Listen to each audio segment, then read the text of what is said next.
आपने बुगास्फीयर के बारे में अफवाहें सुनी होंगी। आपने बुगास्फीयर के बारे में अफवाहें सुनी होंगी।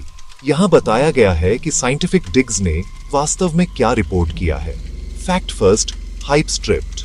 डेटिंग टेस्ट्स में स्फीयर की मटेरियल लगभग 12,560 साल पुरानी बताई गई है।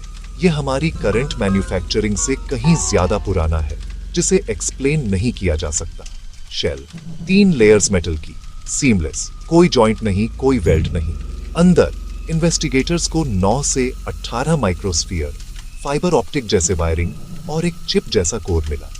प्रेसिजन इंजीनियरिंग की बात करें, बस प्राचीन अब अजीब पार्ट मास। अर्ली वेन्स में लगभग 8.9 किलोग्राम दिखाया गया। समय के साथ यह 9.98 किलोग्राम तक बढ़ गया, विद फ्लक्चुएशंस जो कंट्रोल सैंपल्स में नहीं दिखे। कुछ फिजिसिस्ट इसे नेगेटिव मास इफेक्ट कह रहे हैं, मतलब स्फीयर एक्सटर्नल पावर के बिना अपना अपेरेंट वेट एडजस्ट कर सकता है। सरफेस पर 24 अनोखे ग्लिफ्स हैं, जिनमें 6 सेपरेटर मार्क्स हैं। जब मैप किया गया तो वे एक बायोलॉजिकल कोड जैसे दिखते हैं, खासकर एक 24 amino acid peptide layout. Metal जो बायोलॉजी लिखता है, यही क्लेम है। एनर्जी रीडिंग्स बताती हैं कि स्फीयर एनवायरनमेंट से लगभग 100 वॉट एनर्जी लेता है और इलेक्ट्रोमैग्नेटिक पल्सेस निकालता है। इंस्ट्रूमेंट्स ने उन पल्सेस को लॉग किया है, रियल सिग्नल्स, नॉइज नहीं। एक कल्चरल ट्विस्ट भी है। संस्कृत और वैदिक मंत्रों के तहत टीम्स ने सरफेस पर टेम्परेचर बम्प्स, ईएम सर्जेस और एक मैचिंग वाइब्रेशनल रेजोनेंस रिकॉर्ड किया। इंट्रिगिंग, लेकिन अभी भी कठोर वेरिफिकेशन के अधीन है।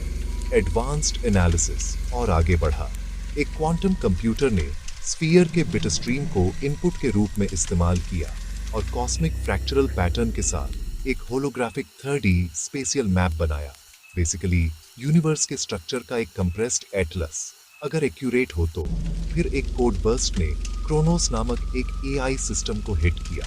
लॉग्स दिखाते हैं कि सिस्टम रुक गया, जैसे कि उसके लॉजिक रूल्स रीमैप हो गए हों, जिसे एक टीम ने कॉस्मिक कंप्यूटर सेटिंग कहा। पहली बार टेक ने रन के बीच में रूल बुक को फिर से लिखने का दावा किया है। तो बुगास्फीयर क्या है?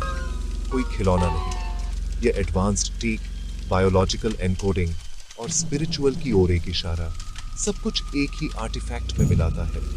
इंडिपेंडेंट ग्रुप्स का कहना है कि उन्होंने इसके कुछ हिस्सों को रेप्लिकेट किया है, लेकिन पूरी पिक्चर सॉल्व नहीं हुई है। मैं पीयर रिव्यू को क्लोजली फॉलो कर रहा हूँ। तब तक क्यूरियोसिटी ऑन, कॉशन ऑन। ये स्टोरी अभी शुरू ही हुई है।